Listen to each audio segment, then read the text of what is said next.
Bonjour. Ok. Vous nous entendez tous? Bonjour.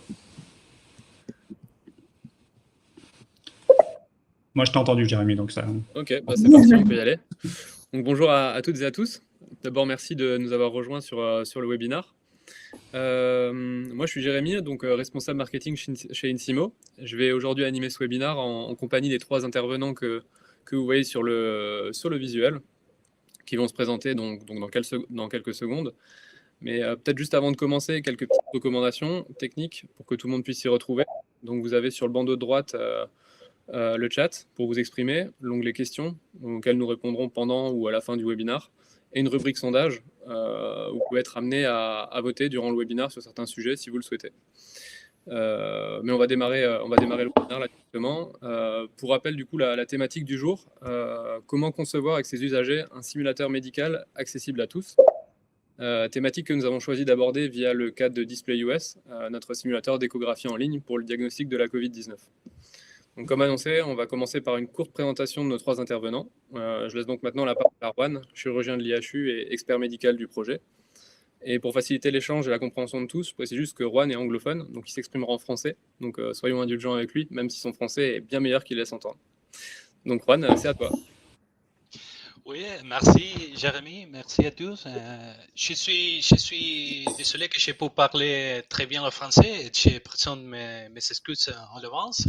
Ça, c'est mon première présentation en français et c'est merci beaucoup. Et tu peux m'arrêter à tout moment s'il est nécessaire pour comprendre, pour faire une question. De par ma formation, je suis médecin, comme a dit Jérémy, je suis chirurgien spécialisé dans les foies, la chirurgie des foies, les pancréas, la voie biliaire, la transplantation. Mais j'ai devenu hybride, particulièrement intéressé dans la thérapie mini-invasive et de la chirurgie guidée par l'image. Et je suis très intéressé par la dernière technologie et les recherches translationnelles. Ça, c'est la transférence de la technologie dans les blocs opératoires, le patient chirurgical. Ça, c'est comme j'ai rejoint l'équipe de l'IHU et je suis responsable de recherche préclinique et de médecin cancer. Merci. Merci Juan. Du coup, je peux enchaîner. Alors moi, je suis Camille, je suis UX stratégiste chez Adelium Conseil. Et donc, du coup, notre travail, c'est vraiment de comprendre les besoins utilisateurs. Donc là, en l'occurrence, pour le projet Insimo, c'est les étudiants en médecine et aussi les professionnels de santé. Et nous, en fait, notre but, c'est vraiment de comprendre les besoins utilisateurs pour, du coup, concevoir des interfaces digitales qui répondent à leurs besoins, qui soient utiles, utilisables et aussi mémorables, puisque nous, ce qu'on veut aussi, c'est que les utilisateurs puissent revenir sur les applications telles que Insimo. Top. Pierre-Jean. Ouais, du coup, donc moi, je suis Pierre-Jean, je suis cofondateur et actuel CEO d'Insimo, qui est déjà un petit peu vieille start-up d'une vingtaine de salariés qui est basée à Strasbourg et qui est issue d'INRIA, donc la recherche publique en informatique en France. Insimo, c'est une société qui développe des logiciels de simulation qui sont basés sur la biomécanique pour l'apprentissage à la fois de la chirurgie et des gestes médicaux. Notre objectif, donc avec Insimo au sens large, je ne rentre pas dans le détail, c'est de proposer une gamme de simulateurs pédagogiques qui soient innovants pour former les étudiants en médecine dans des environnements qui soient virtuels et contrôlés, plutôt que globalement directement sur le patient, et donc avoir un geste qui soit plus sécurisé quand il est fait pour la première fois sur un patient. Juste pour compléter la présentation, parce que Nico parlera peut-être pas maintenant, donc il y a aussi Nicolas Gauthier qui est de chez Insimo, qui est le chef de projet, justement en charge du projet du simulateur d'échographie qu'on va vous présenter aujourd'hui, qui assurera les démos pendant ce webinaire. Top, bah c'est parfait. Bah merci à tous pour cette petite introduction. Je vous propose peut-être maintenant de rentrer dans le vif du sujet avec une première question qui est la suivante. Du coup, pourquoi une société comme Insimo, du coup a priori positionnée sur l'apprentissage de la chirurgie et des gestes médicaux, a fait le choix au final de développer un simulateur d'échographie en ligne? Okay, très bonne question, Jérémy. Donc en fait, ouais, pour rappeler un peu le contexte, ce qui s'est passé, c'est que Il y a un an, donc pendant le premier confinement, InSimo, finalement, on a eu, avec nos solutions plutôt dans le domaine de la chirurgie, des gestes médicaux, on a eu envie de pouvoir proposer des solutions qui puissent être utiles pour aider dans la crise qu'on est en train de commencer à traverser, dans laquelle notamment on sentait qu'il y avait un besoin de formation qui était important parce que plein de soignants étaient appelés sur le terrain, des très jeunes aussi. Et nous, bien que ce soit notre métier, on n'avait pas de solution disponible et utile pour ça. Donc, on a identifié en fait un besoin autour de l'échographie pulmonaire qui semblait pertinente à ce moment-là pour commencer à faire justement un petit peu de diagnostic chez les patients, du triage. Enfin, on sentait que c'était quelque chose qui se mettait en place et qui nous semble technologiquement finalement à notre portée dans les délais courts de la gestion de la crise. Là, une des raisons pour laquelle on était capable techniquement de faire ça, c'est qu'on pouvait s'appuyer sur le développement en fait, d'un simulateur de planning chirurgical qui s'appelle Display Learning et qu'on développe depuis plusieurs années dans InSimo, qu'on avait toujours tourné justement vers une approche plutôt en ligne. Et effectivement, ça, c'était tout de suite nos premières idées, c'est se dire, OK, on ne va pas faire un simulateur classique avec du matériel présent à l'université, on va essayer de se positionner sur quelque chose qui est efficace pour maintenant, donc pas de matériel spécifique, gratuit, accessible en ligne. Le but étant de fournir un outil qui soit le plus massivement accessible possible, là où il serait nécessaire. Donc, on est vraiment parti sur ce paradigme du pas de matériel. Et en parallèle de ce paradigme-là, il y en avait quelque part en second, c'est se dire, OK, là, on s'en rend directement vers les étudiants. Parce qu'en fait, ils sont confinés comme nous et que donc globalement, il faut leur fournir une solution à laquelle ils vont pouvoir avoir accès directement depuis chez eux et pas nécessairement à l'université ou au centre de simulation. Ok, c'est super intéressant. Mais du coup, comment s'est passé un peu le démarrage de ce projet dans ce contexte un peu particulier? Enfin, la dynamique était au rendez-vous? Alors, la dynamique est au rendez-vous parce que globalement, enfin, nous, comme toutes les sociétés, on s'est tous retrouvés en télétravail et on a brainstormé pas mal en fait en interne. On cherchait quelque chose à faire d'utile. Donc on est parti sur ce choix-là. Mais globalement, à ce moment-là, c'était vraiment passionnant finalement. Il y avait un contexte d'entraide qui était assez unique entre toutes les sociétés. Les médecins qui étaient encore disponibles. Donc, on a trouvé assez facilement finalement dans notre réseau de partenaires habituels, voire même de nouveaux partenaires finalement par des mises en relation à ce moment-là. Toutes les briques qui nous manquaient, grosso modo, un petit bout pas mal d'expertise médicale parce que c'est un domaine dans lequel on se lançait, des données patients, c'est des choses dont on avait besoin, par exemple des cas cliniques liés au Covid. Et donc, tout ça nous a permis d'avancer très rapidement. Alors très rapidement, c'est-à-dire que quasiment en 2 mois, donc courant mai, on avait déjà une première version qu'on a pu proposer, donc on a diffusé auprès des centres de simulation d'abord pour avoir justement des points de relais, qui était sur une première version que nous on appelle plutôt un binaire installable, donc en gros une version que vous pouvez installer comme n'importe quel logiciel sur votre machine Windows. On pensait que c'était déjà une bonne première étape, mais en fin de compte, elle a été testée mais peu diffusée parce qu'on s'est rendu compte des contraintes justement de sécurité au sein des hôpitaux, dans les universités, des problèmes aussi de portabilité, de multi... on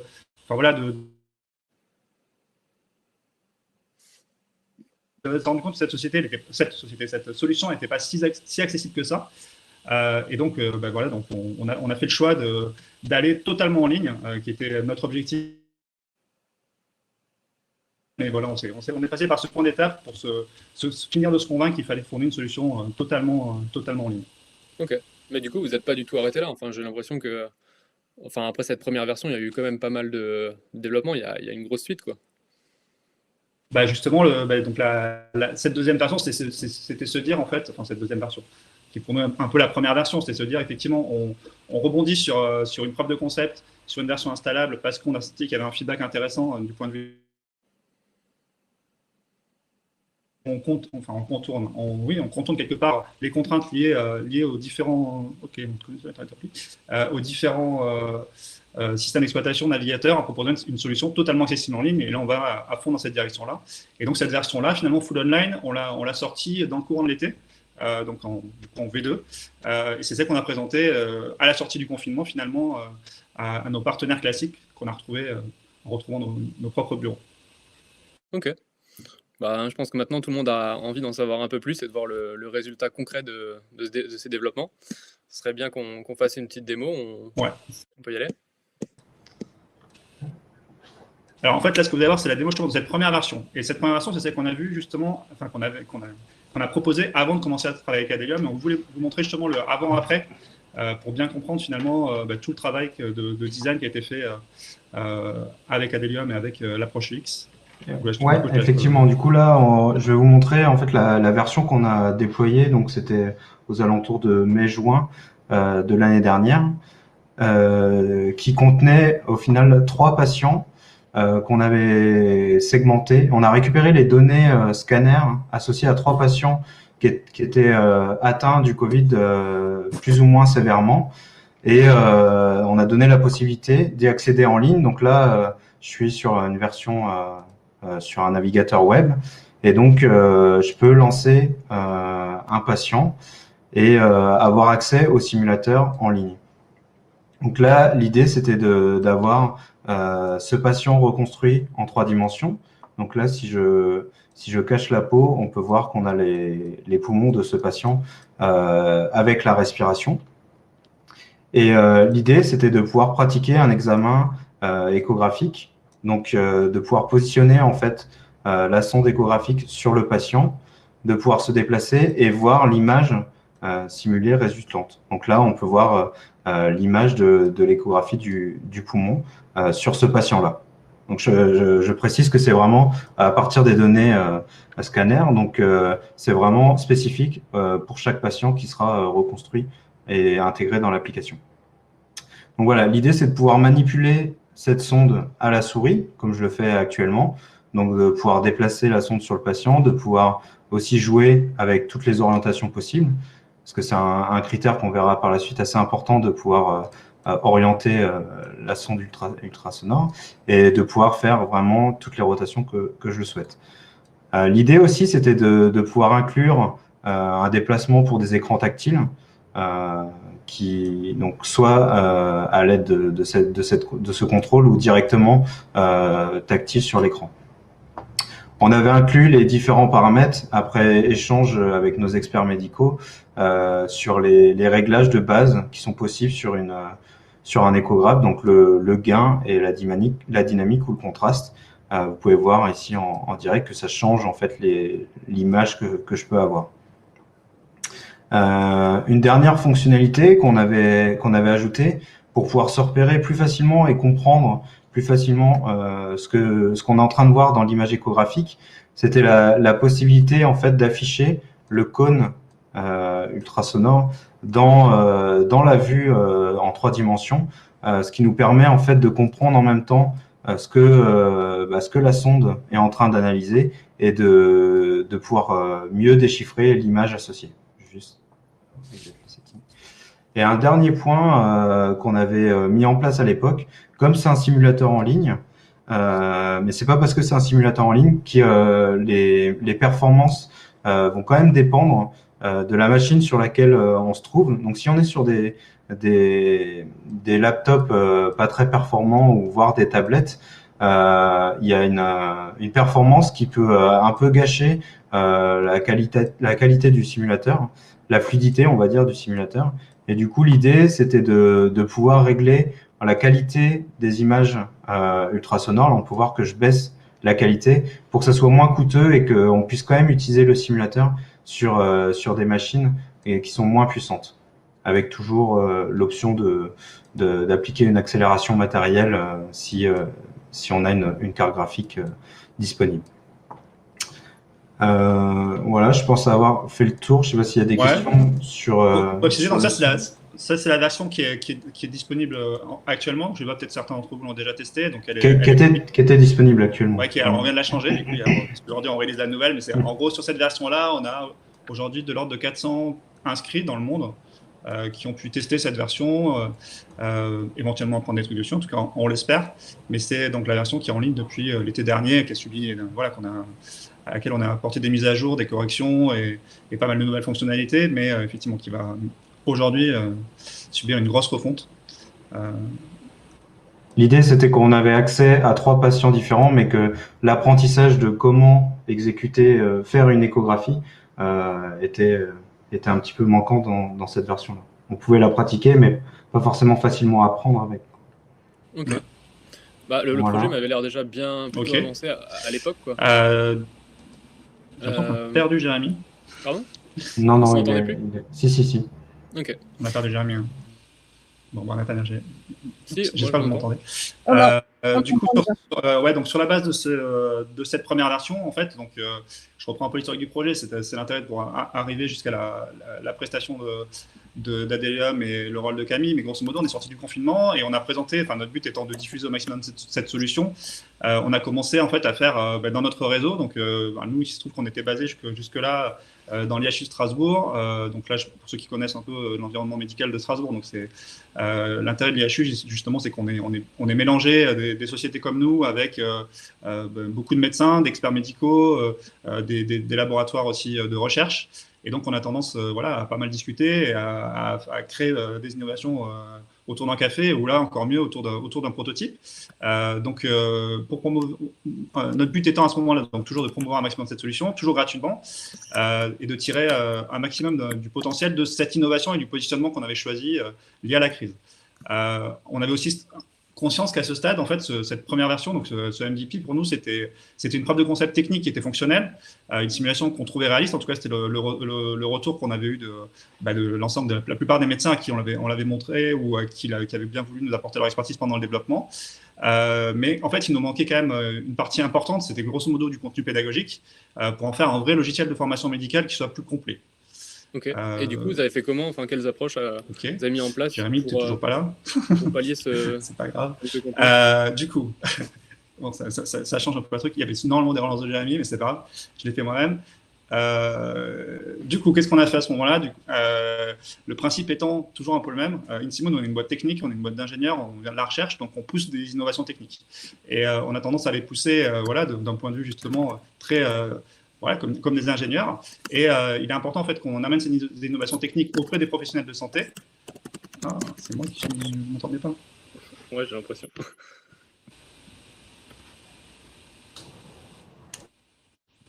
Ok. Mais vous m'entendez vous quand même? On a clarifié, nous on t'entend parler, mais toi tu ne m'entends pas parler. Ok. Du coup, je fais mes relances. Très bien, c'est juste moi qui n'entends plus Jérémy. C'est ça. Désolé. Alors, c'est peut-être complètement un peu compliqué.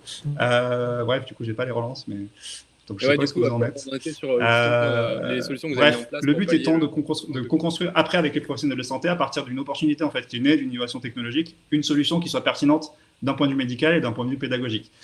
Donc ça, c'est vraiment le rôle de notre collaboration avec les médecins. Passer grosso modo, alors là, je cite ça, c'est un peu un clin d'œil pour les gens d'Insimo qui sont dans la boîte. Au départ, on fait des simulateurs qui simulent.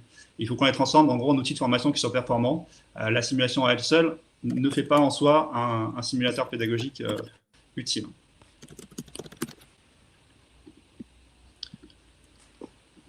Ok, je ne sais pas si Pierre-Jean...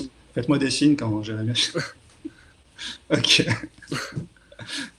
Donc, en parallèle de ça, ce qui était intéressant, c'est qu'à ce moment-là, le Métropole de Strasbourg en fait, a aussi proposé en fait, un appel à projet justement pour permettre de relancer en fait, via un financement justement de l'innovation, des opportunités de développement qui est né dans la crise Covid sur des projets justement en lien avec la crise et avec du potentiel. Donc ça, c'était forcément, on a rebondi là-dessus. On avait envie de poursuivre ce projet. On a senti avec les premiers échanges avec Juan qu'il y avait plein de choses à faire. Et en plus, on avait une équipe de développement qui était hyper motivée.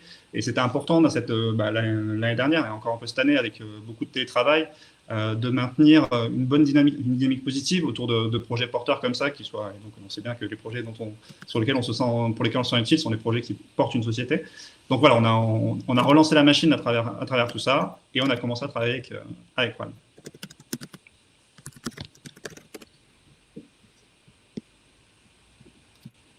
Ok, j'ai l'impression que Pierre-Jean nous entend, peut-être. Tu peux y aller, Jérémy, je pense. Okay. En tout cas, j'ai l'impression qu'on en sait un peu plus sur la jeunesse technique et organisationnelle du projet. Ce qui serait maintenant peut-être intéressant, c'est d'avoir le point de vue de l'expert médical, du coup de Juan, sur le démarrage de ce projet, et de savoir ce que Juan t'en a pensé à l'époque de cette première démo et du projet. Oui, la première question après la présentation a été à quel moment avez-vous fait ce prototype? Je pense qu'un point fondamental a été le timing et de la vitesse de l'équipe d'Insimo pour faire ce prototype. Et je ne me souviens pas qu'immédiatement après le confinement, Pierre-Jean nous a invités, mon collègue et moi, pour essayer, pour tester les prototypes. Et la première question était la haute qualité et la qualité de la simulation pour les temps de développement.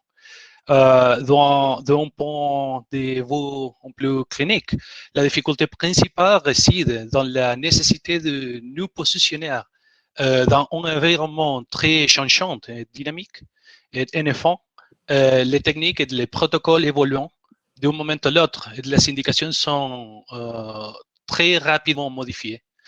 En relation avec les potentiels de prototype, je pense qu'il a été très clair, il reste très clair pour moi à mes yeux, que les capacités de cette prototype est pour élargir, augmenter le nombre des opérateurs, élargir les workforce, et aussi améliorer la compétence de chacun d'entre nous, indépendant de leur expérience.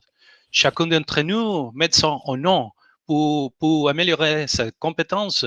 Ça, c'est là en accord avec les directives et guidelines qui ont été recommandées et été publiées récemment dans les littératures scientifiques. Au final, j'ai l'impression que le choix de l'échographie pulmonaire et l'introduction du protocole standardisé POCUS est apparu comme une évidence, mais pourquoi concrètement, Juan?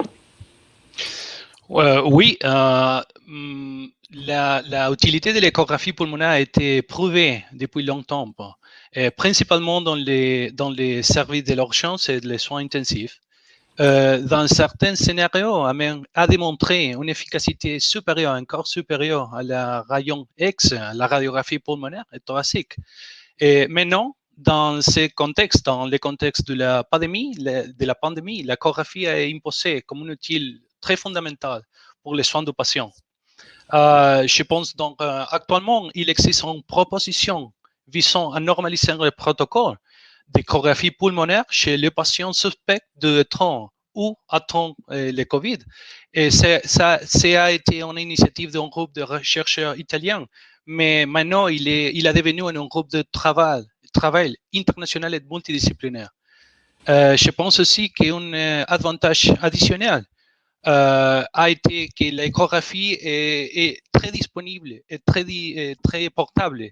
Donc, il est très important de noter qu'une grande partie de l'avantage de l'ultrason maintenant, dans le contexte de la pandémie, réside dans l'avènement des systèmes portables, POCUS, de Point of Care Ultrasound, qui permettent la diffusion pour l'utilisation avec moins risque d'infection pour la COVID. Ok. Merci Juan pour toutes ces précisions.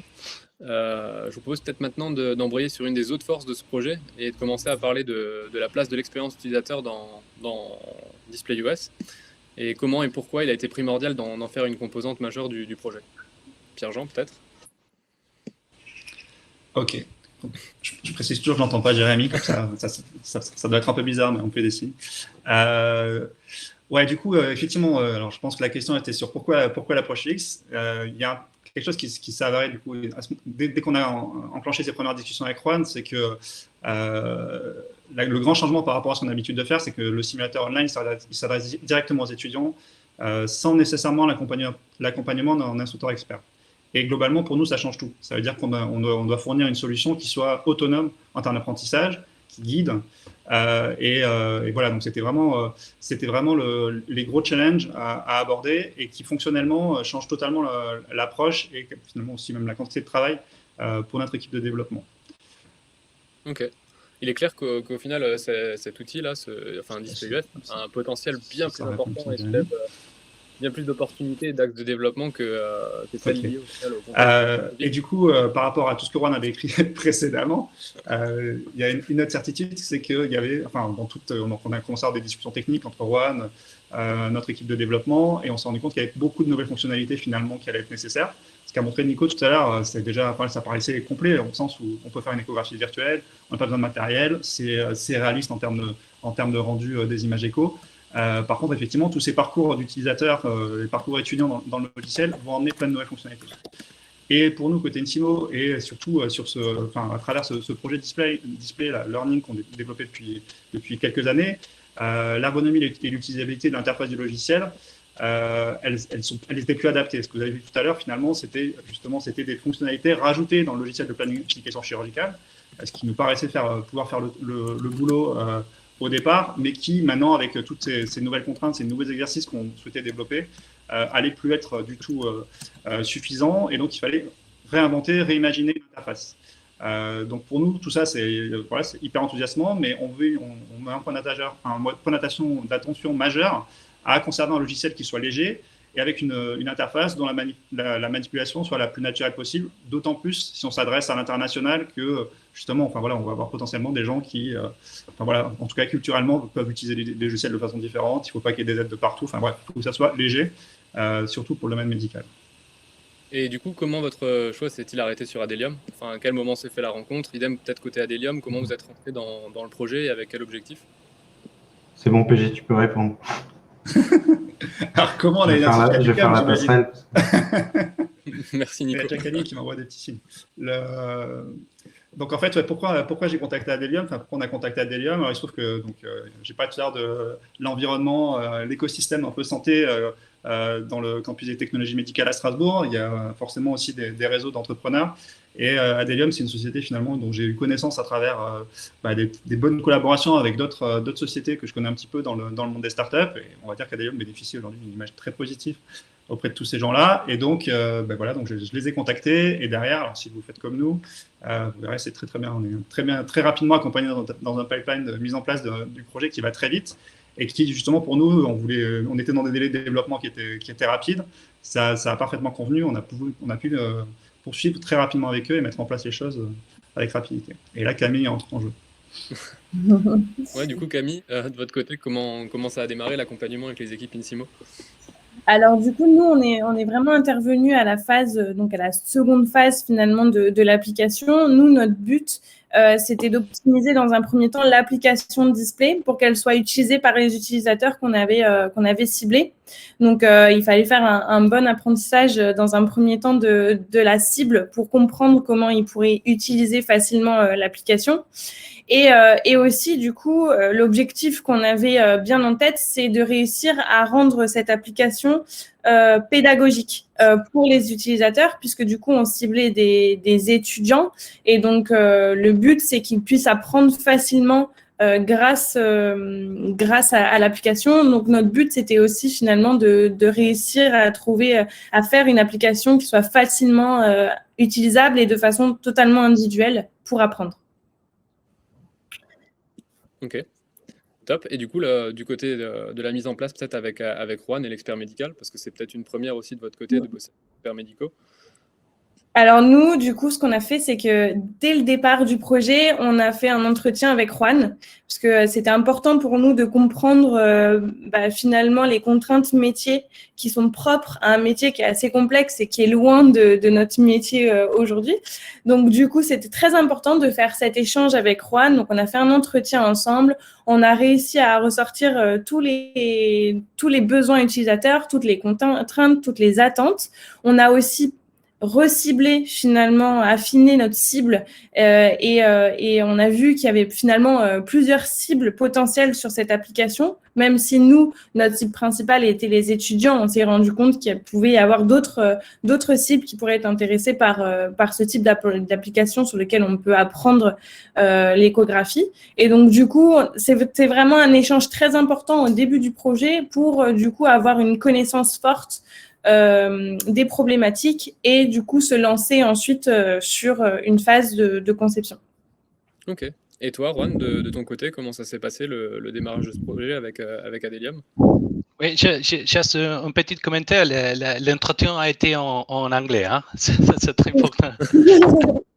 Et voilà, de mon côté, j'ai dû comprendre très rapidement la dynamique de travail. J'ai essayé d'adapter un rythme de travail qui est très intensif. Et j'ai essayé de découvrir l'important, l'équilibre entre l'idéal et le nécessaire. Il a été un petit peu difficile pour moi, mais l'équipe de dev pour littéralement tout développer.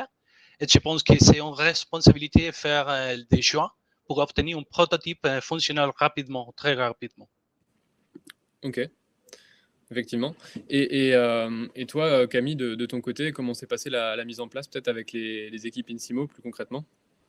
Bah, comme le disait justement Juan sur l'équilibre et le nécessaire, finalement, nous, en fait, ce qu'on a voulu dès le départ mettre en avant sur le début du projet, c'est les facteurs clés de succès du projet. Et donc, un des facteurs clés de succès, c'est être flexible et s'adapter à la méthode et aussi aux contraintes métiers, aux contraintes ergonomiques, aux contraintes utilisateurs.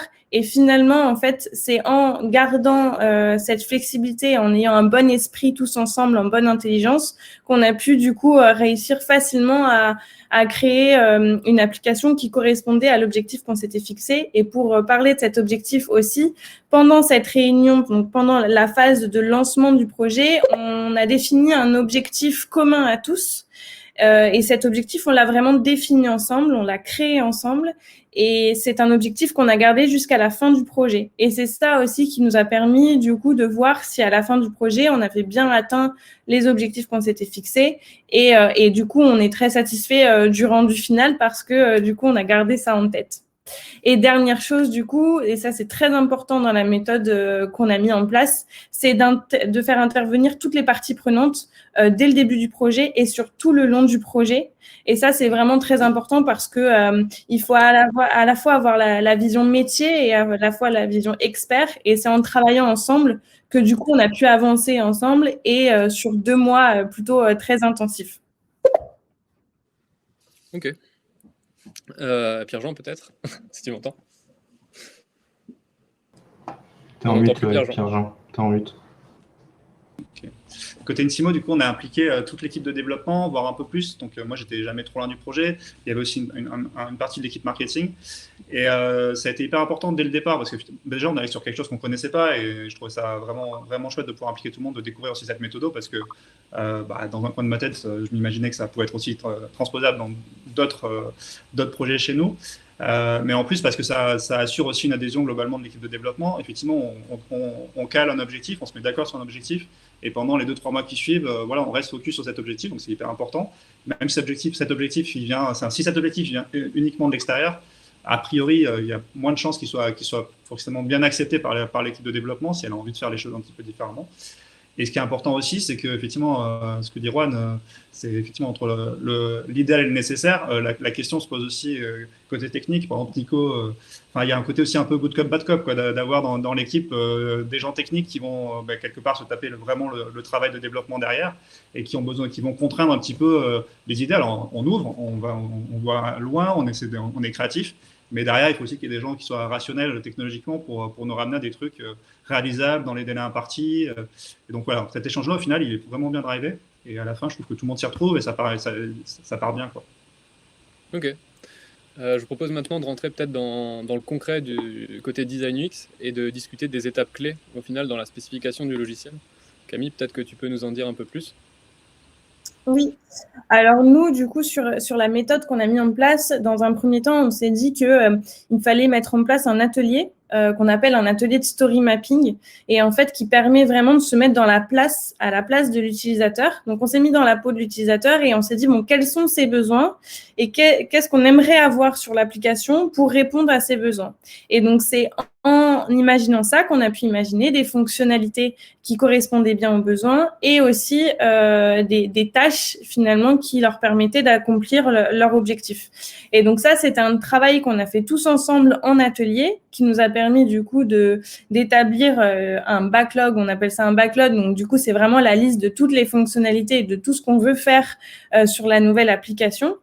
Et ça nous a permis aussi de définir un MVP. Le MVP, c'est le Minimum Viable Product, et ce qui nous a permis d'échelonner finalement la mise en production et de se dire, dans un premier temps, ce qu'on veut absolument sur l'application pour nos utilisateurs, pour répondre à notre objectif, c'est ce lot de fonctionnalités. Et ensuite, en V1 ou en V2, on ira aller chercher d'autres fonctionnalités, aller pousser un peu plus loin l'application quand on aura rencontré le public qu'on souhaite atteindre. Donc là, c'est vraiment La première grande partie, c'est l'atelier de co-conception sur les fonctionnalités. Et ensuite, à partir de ça, une fois qu'on a imaginé les concepts tous ensemble, on a pu aller en phase de wireframing. Donc là, du coup, c'est moi-même et mon équipe qui ont travaillé sur les wireframes.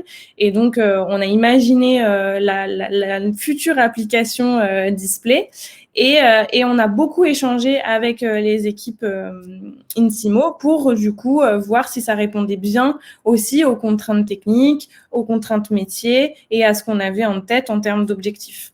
Donc, une fois que ces wireframes ont été faits, ont été validés, on a pu lancer facilement ça en développement du côté de chez InSimo, ce qui nous a permis d'aller très vite dans la phase de conception. Donc, toute cette phase, on l'a travaillé tous ensemble.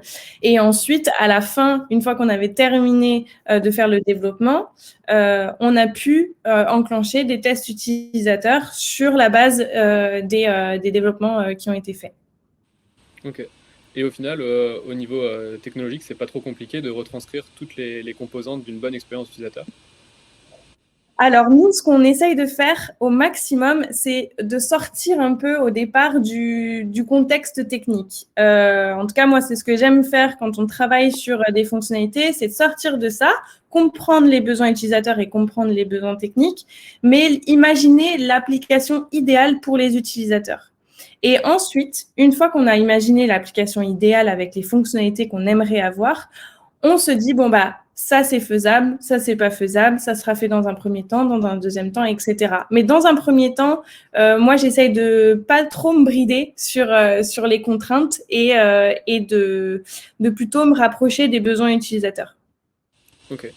Et au final, l'objectif du parcours utilisateur et surtout l'objectif dans DisplayUS, c'était quoi? Alors, on avait plusieurs objectifs puisqu'en fait, on a sur le parcours utilisateur, on a deux grandes phases. On a la première phase qui est à la première visite. Et notre objectif sur la première visite, c'est que l'utilisateur se rende compte que cette application peut lui permettre de réussir à apprendre facilement comment réaliser une échographie. Et donc, notre objectif, c'était que l'application soit totalement utilisable et utile pour l'utilisateur. S'il se rend compte que l'application est utile, alors on a déjà gagné notre premier objectif sur la première phase.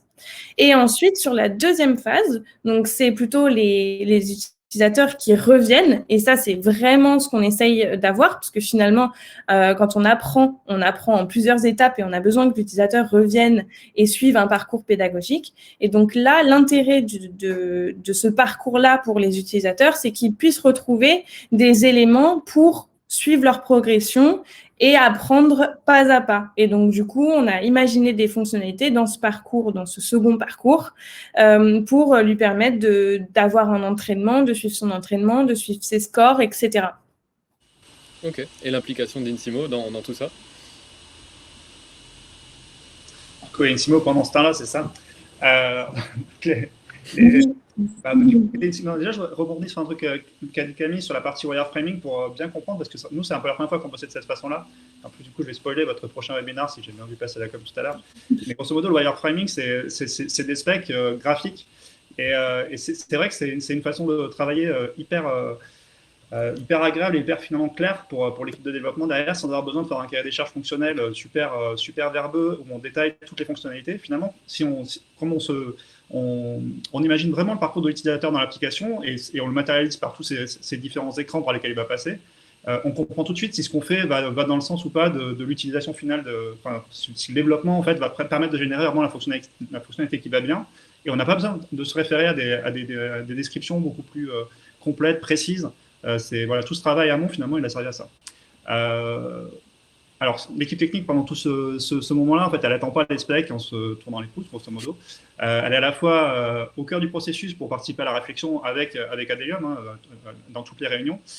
Du coup, elle fait aussi les choix de design fonctionnel, ce qui globalement mène à une meilleure adhésion collective, je pense, de l'équipe de développement. C'est en tout cas le feedback qu'on a eu nous-mêmes en fin de période de développement. Je pense que l'équipe de développement a vraiment aimé développer sur ce mode-là, participer aux specs, voir l'évolution des specs, pouvoir influencer le truc, et derrière, le développement est plus fluide, tout simplement.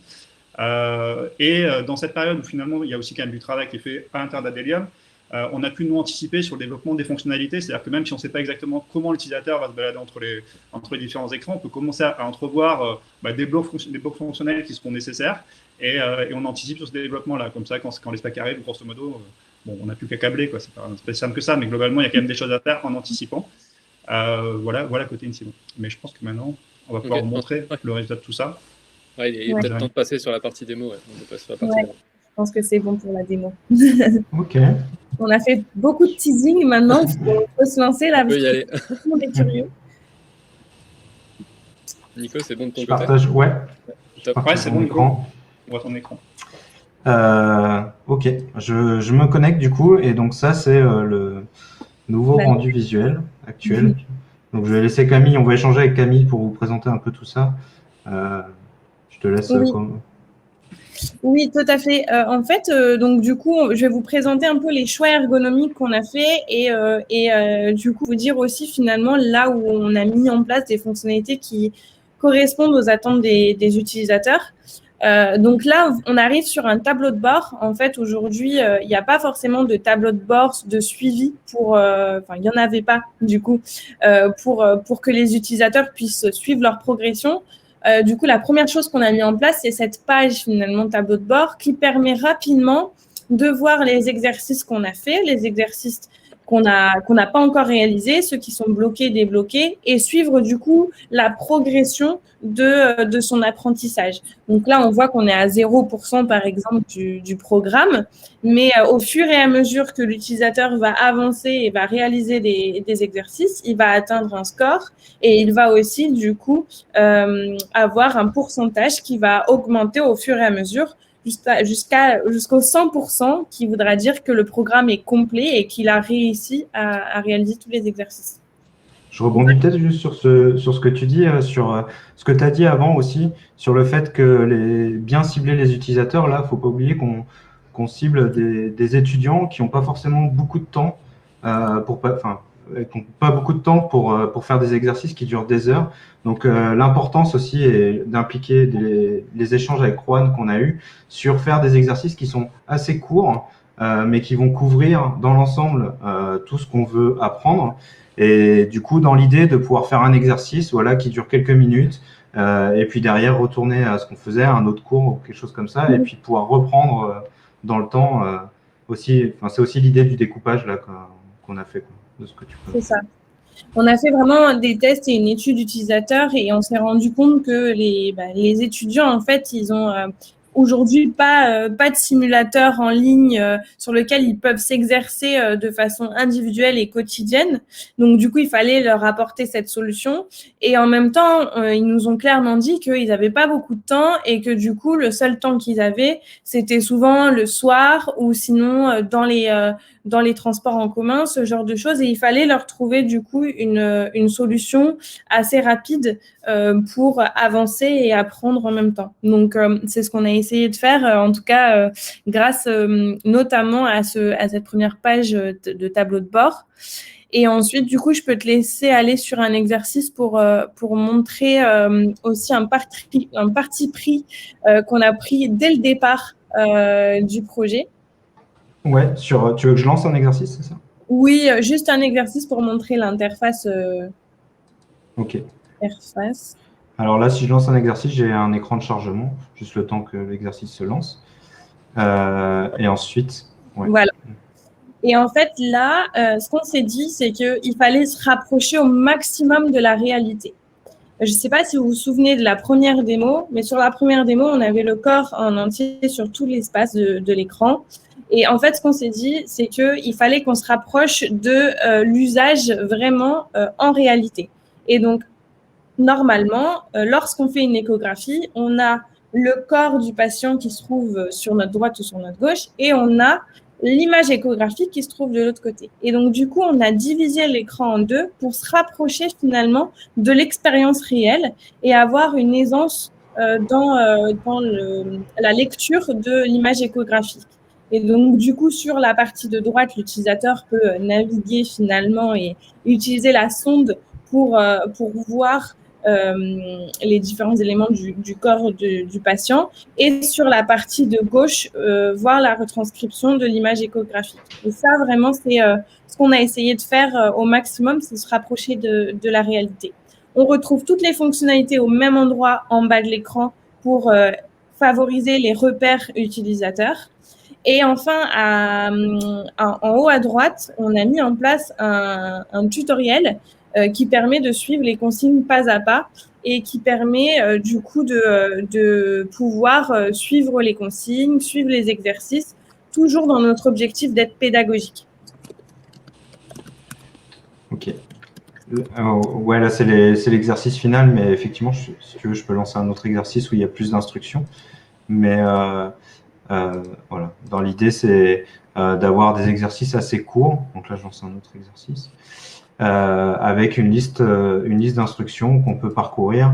Et voilà, il y a un certain nombre d'instructions pour apprendre au final, tout en ayant l'utilisateur impliqué dans son apprentissage. Oui. Et autre chose, pour vous indiquer que vraiment, on a essayé de se rapprocher au maximum du réel, on a par exemple rajouté aussi la fonctionnalité de se retenir la respiration. Et ça, c'est un retour qu'on avait eu de Juan au tout début, quand on avait fait l'entretien. C'était que pour se rapprocher du réel, il fallait aussi, pendant l'échographie, pouvoir demander au patient de retenir sa respiration pour voir du coup les poumons sans air ou avec de l'air. Et donc du coup là, c'est une fonctionnalité qu'on a rajoutée en plus, pareil, dans le but de se rapprocher au maximum de ce qu'on peut faire dans la réalité. Effectivement, on peut demander au patient de retenir sa respiration. Du coup, je pense que je peux laisser Juan continuer sur la partie clinique. Ouais. Du coup, je relance un autre examen, un autre exercice pour discuter avec Juan. Oui, ok. C'est la première chose chez vous remarquez, c'est la qualité de la simulation. Je pense que tu peux vraiment reproduire la qualité de les images. Si tu peux mettre les transducteurs, oui. Ça, par exemple, à côté gauche, tu peux voir parfaitement la ligne pleurale. Ça, c'est comme l'échographie normale. On peut reconnaître que l'anatomie, qu'il n'y a pas COVID. Mais si tu peux faire les scanners, tu peux scanner toutes les images, tous les espaces intercostals. Ouais. Ça, c'est... Ou alors... Ouais, tu peux l'expliquer à Nicolas. Ouais, donc effectivement, là, on peut charger les données scanner du patient pour vérifier, en fait, en fonction où on est, dans le scanner, est-ce qu'on a bien, ça fait partie aussi de la compréhension, en fait, de ce qu'on est en train de voir, de ce qu'on analyse, et de pouvoir faire la pipeline entre l'image écho qu'on est en train de voir et potentiellement l'image scanner. Et on peut même aussi avoir, en fait, le correspondant de l'image écho en vue scanner. Donc on a le cône échographique qui aurait donné l'image échographique, mais avec la vue scanner, ce qui fait qu'on peut vraiment passer de l'un à l'autre. Donc si on cherche des données, des endroits où le patient est peut-être plus atteint, ici c'est en profondeur, donc on va pas forcément le voir, mais on le verra tout à l'heure peut-être dans le dos avec Juan. Mais l'idée c'est vraiment de pouvoir comprendre l'image échographique qu'on est en train de voir par rapport aux données anatomiques scanner. Là, par exemple, on voit que je suis au-dessus d'un os, des côtes. Ici, on a une côte. Donc, dans l'image échographique, je ne vois rien parce que j'ai l'ombre liée aux côtes. Donc, c'est vraiment pouvoir comprendre les images qu'on a et se former là-dessus. Donc, bien entendu, avec une liste d'instructions qui vont expliquer tout ça. Mais on peut le faire aussi par soi-même si on souhaite.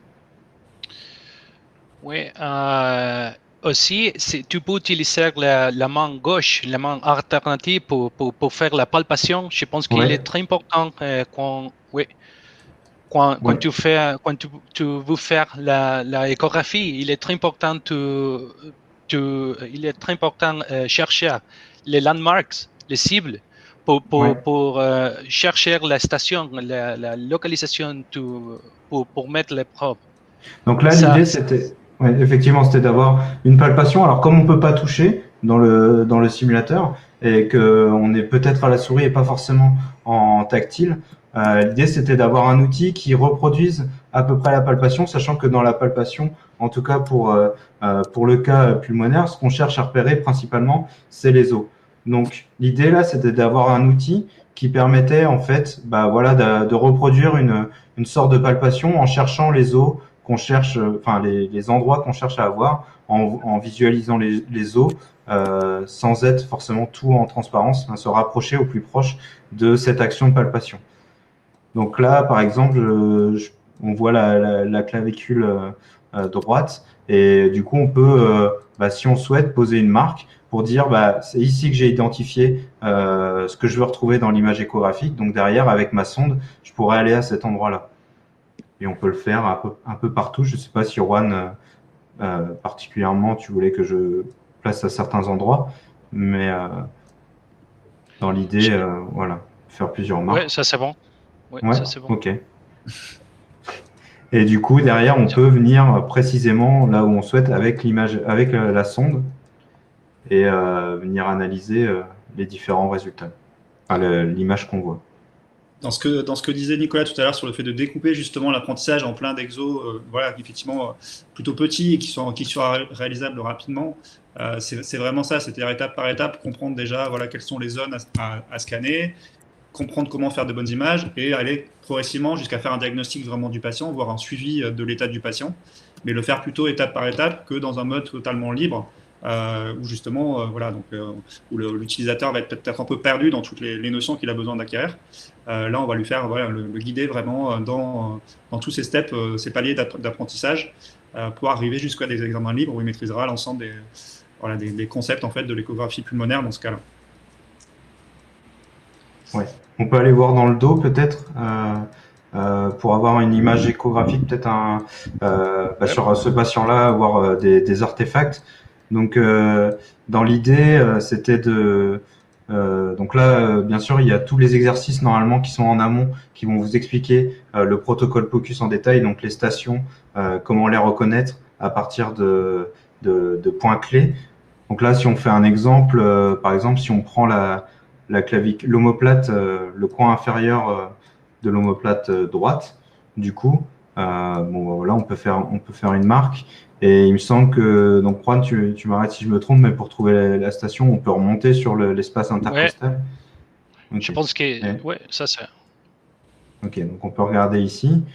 Et l'idée, c'est, du coup, j'ai fait une marque. Je peux y aller avec ma sonde écho. Donc là, on voit qu'il y a un mouvement. On voit pas la ligne pleurale.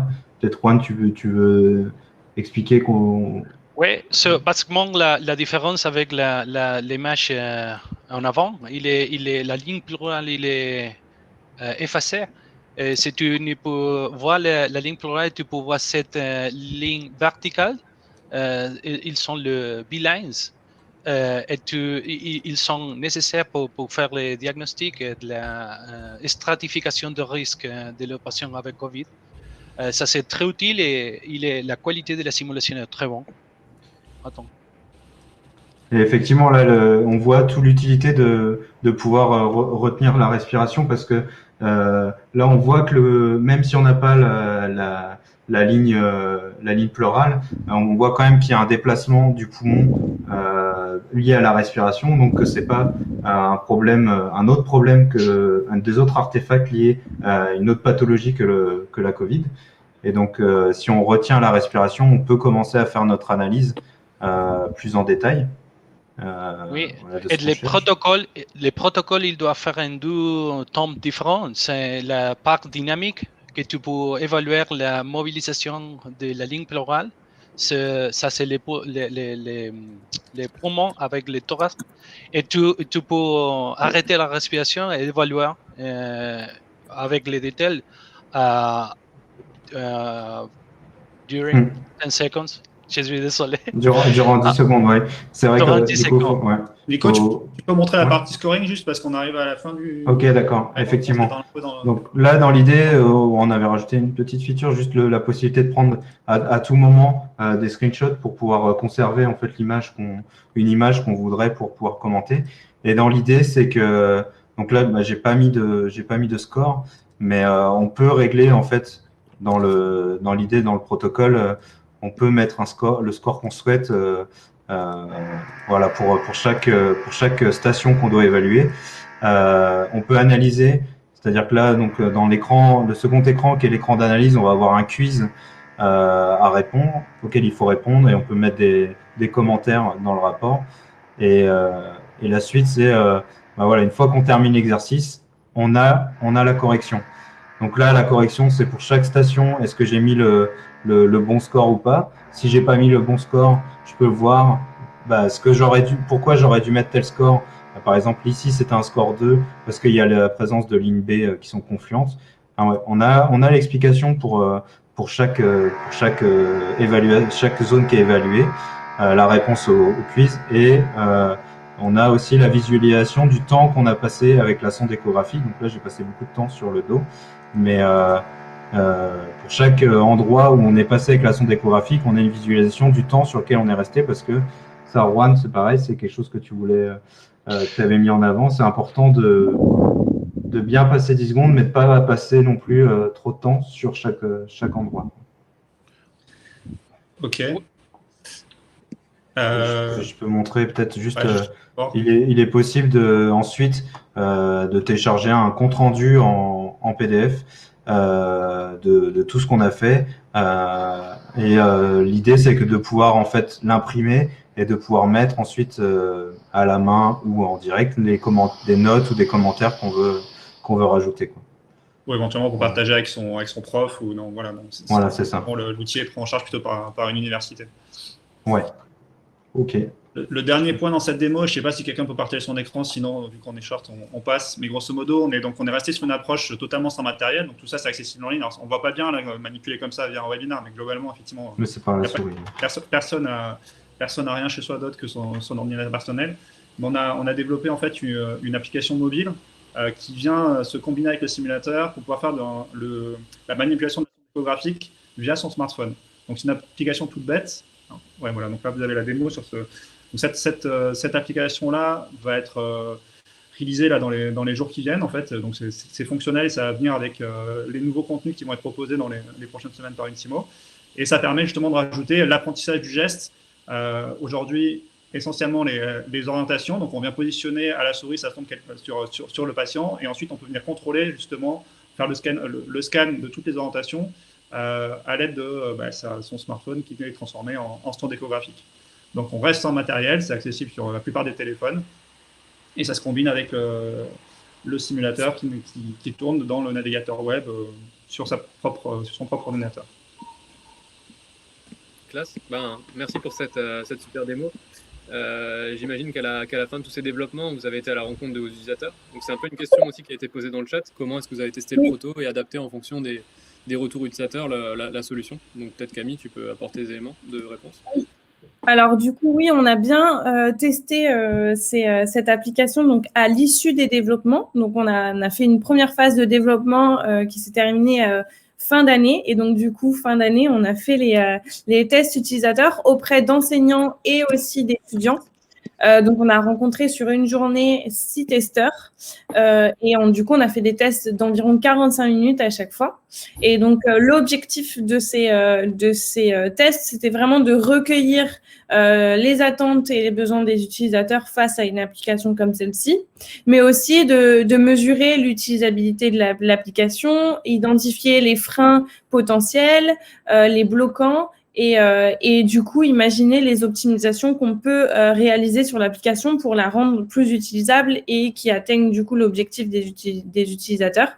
Donc, c'est ce qu'on a fait. Donc, à l'issue des tests utilisateurs, on a fait une restitution qui nous a permis d'avoir beaucoup d'optimisations qui étaient identifiées. Et donc, on a fait ces optimisations. C'était notamment lié à l'apprentissage et au suivi des exercices. Et donc, du coup, on a fait toutes ces petites optimisations en développement pour permettre du coup d'être encore mieux et encore plus utilisable par la cible qu'on souhaitait atteindre. Ok, merci Camille. Et du coup, côté Pierre-Jean et Erwan, la suite, vous la voyez comment? J'ai l'impression qu'il y a pas mal d'idées, mais le planning des prochaines évolutions, est-ce qu'il existe déjà? Urgent. On a effectivement plein d'idées. Oui. Donc en fait déjà on est toujours en fait dans la roadmap de développement qui est issue de la prestation, enfin, du travail avec Adelium, c'est-à-dire qu'il y a un phasage de version qui a été fait avec eux. Donc sur un MVP d'abord qui a servi au test utilisateur, qui était pour avoir ce premier feedback terrain le plus rapidement possible. Une V1 là qu'on va proposer à partir d'aujourd'hui, qui était la mise en place de la personnalisation des parcours étudiants et de leur suivi, donc ce qu'on vient de vous montrer. Donc là, tout ça, maintenant, chaque utilisateur va avoir une interface quelque part personnalisée qui va pouvoir lui permettre de suivre son parcours d'apprentissage. Et une deuxième version qui va arriver dans quelques temps, c'est la mise en place de l'interface du côté plutôt du professeur et de la gestion des groupes, donc des classes, pour proposer à la fois un suivi des étudiants et potentiellement la personnalisation aussi des exercices. Alors là, plutôt à destination des centres de simulation et des universités qui proposeront directement le simulateur à leurs étudiants. Côté Juan, je sais qu'il y a aussi plein d'idées pour poursuivre. Ouais, de mon côté, je pense qu'il est très important. Il est très grand jalon à venir à développer. Je pense qu'il est premier en relation à maîtriser les transferts des compétences cognitives. C'est tel comme la prise de décision en relation avec l'occupation, l'évolution de patient, la décision.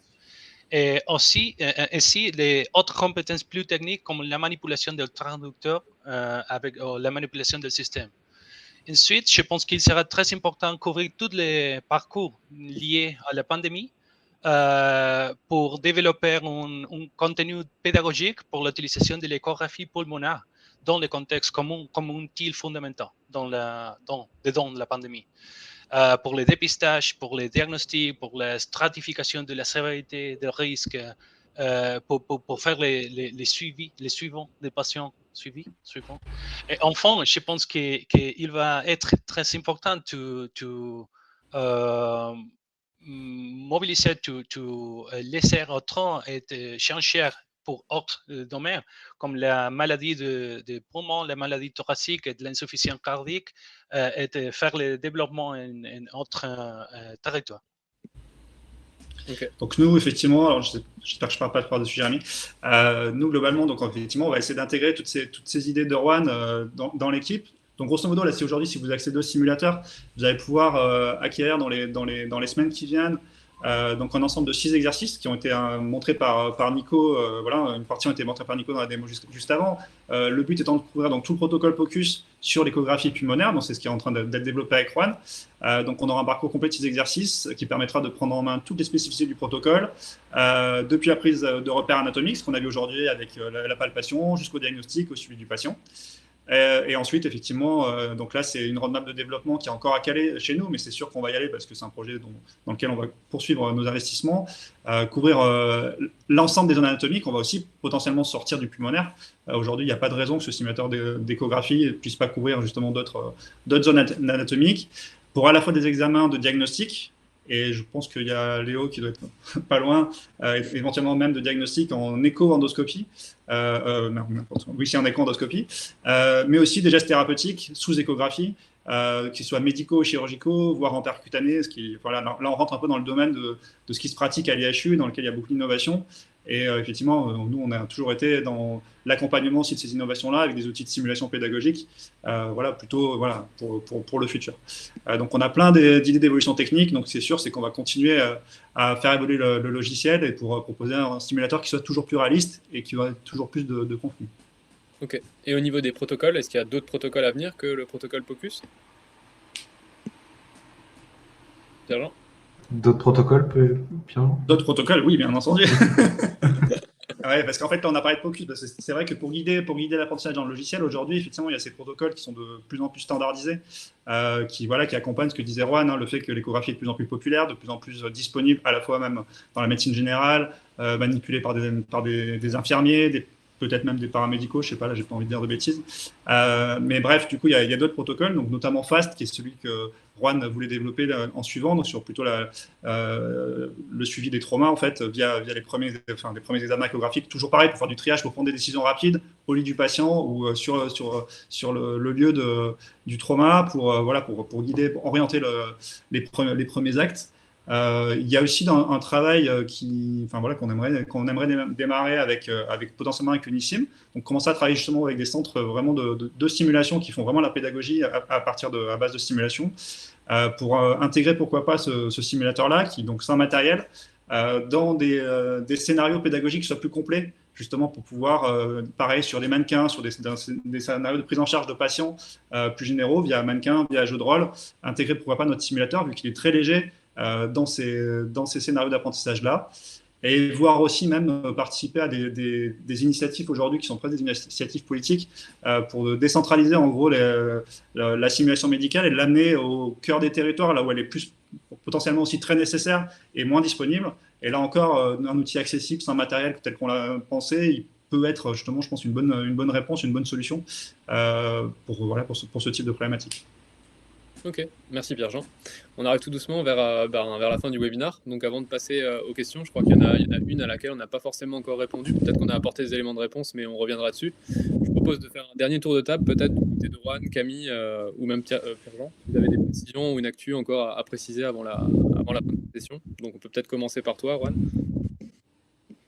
Oui, ok. Je pense que c'est peut-être un cliché, mais je pense qu'il est beaucoup encore pour faire. Mais personnellement, j'espère pouvoir créer une synergie avec les équipes de développement et finalement obtenir et transférer un effet positif pour améliorer la qualité et la quantité des soins pour les patients. Simplement, merci. Merci, Juan. Camille, peut-être? Yes. Alors nous, en fait, on a, je pense que vous avez pu le constater sur ce webinaire. Nous, on a l'habitude de travailler aussi avec des structures médicales et des structures scientifiques. Donc, on connaît ce secteur et on sait que nos méthodologies peuvent s'adapter à n'importe quel secteur, même les secteurs qui peuvent parfois être complexes. Donc on est convaincu que cette méthode peut s'adapter à des domaines comme le médical et le scientifique.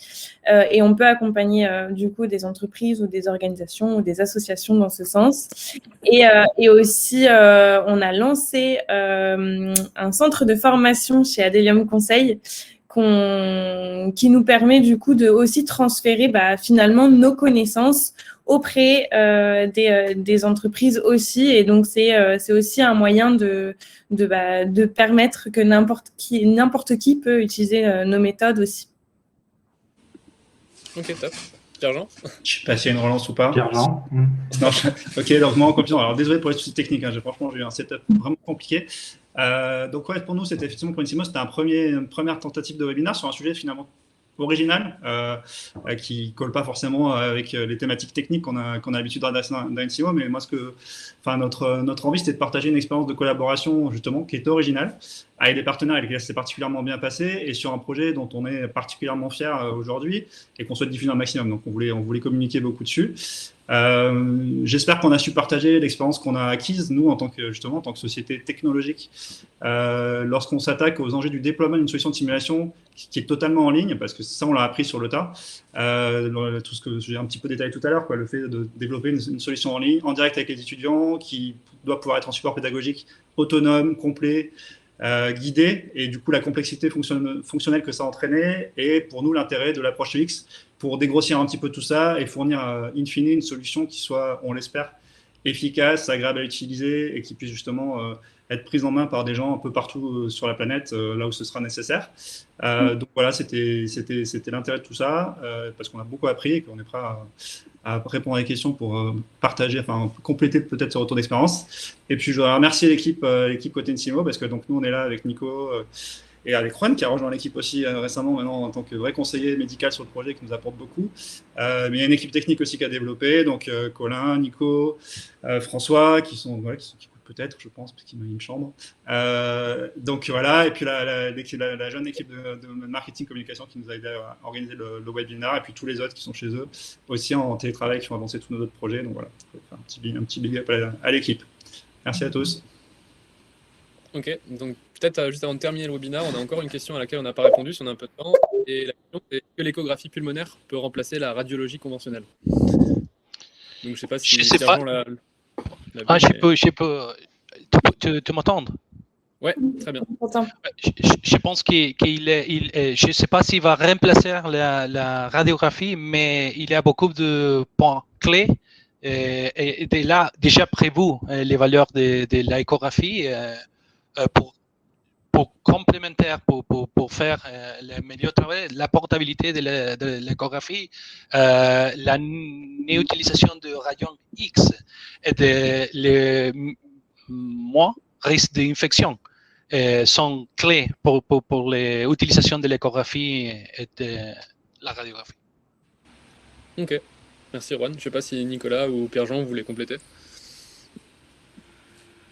On n'a pas forcément la connaissance médicale, c'est plus Juan qui l'a, mais effectivement, ça remplacera pas totalement dans l'idée, parce qu'il faut, les deux ont leur avantage et leur inconvénient, mais c'est vrai que l'échographie peut de plus en plus se démocratiser, en tout cas, dans son utilisation, car elle est facile et facilement transportable, et notamment, je pense, on l'a dit plusieurs fois, mais pour les médecins généralistes, qui pourraient aussi apprendre et l'utiliser de plus en plus en cabinet pour faire un premier diagnostic sans potentiellement envoyer quelqu'un en radiographie.